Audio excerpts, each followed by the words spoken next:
what we want to do is use sports as the greatest metaphor for life.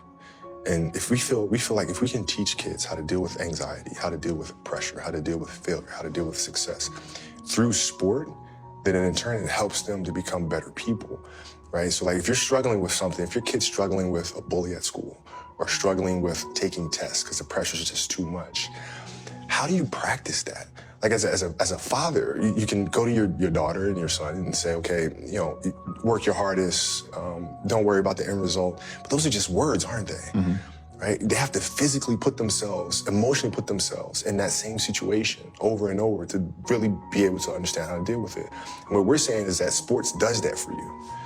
So now through sport, when you practice every day and you're playing these games and you have these emotional challenges, you get used to figuring out how to navigate yourself through, which in turn helps you to become a better test taker and vice versa. I think the goal is always to win championships. No matter where you go, that's the goal. And that's his goal, that's Rob's goal, that's Magic's goal, that's Jeannie's goal, Rondo, all the guys, Kuzma, Lonzo, they all want to win championships, man. So that's what they're gunning for.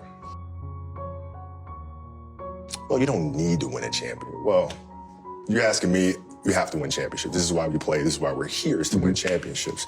And, he wouldn't have came here if he didn't expect to win championships.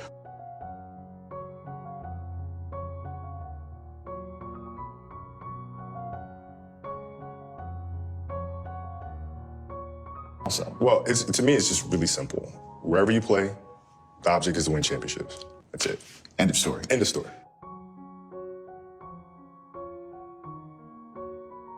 Never. Here's the thing, is for us athletes, it's really hard to transition from that, right? And I was really personal about it when I wrote Dear Basketball.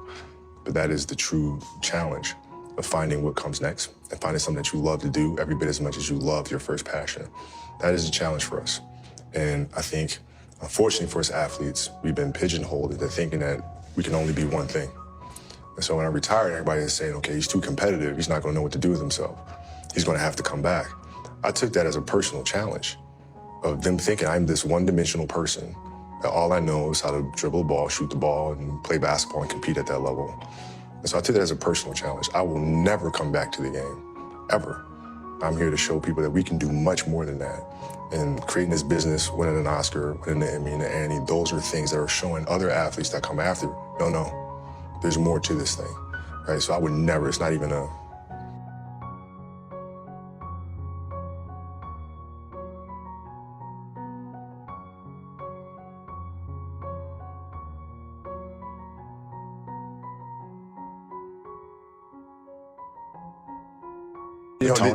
the challenge became, how do I take the lessons that I learned through the game of basketball and translate them into building the studio, right? What are the things that I can take from that? The discipline, the commitment, the team and community.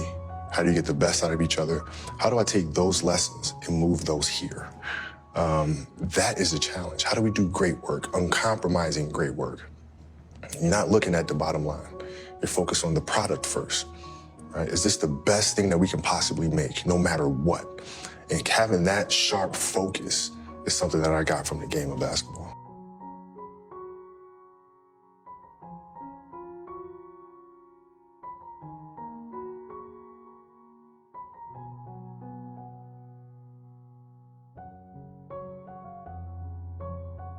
I'll sit and I'll think and I'll create. I write them all out. And create the characters, create the rules, the structure. And then you kind of got to go with your gut. You got to go with your gut and see, are we creating something that's been done before? Or is this a project something that nobody's seen before? Mm-hmm. And is it a project that we're not sure that we can do? And if the answer is yes, then 9 times out of 10, we're going for that one, right? Because that means we're pushing boundaries a little bit.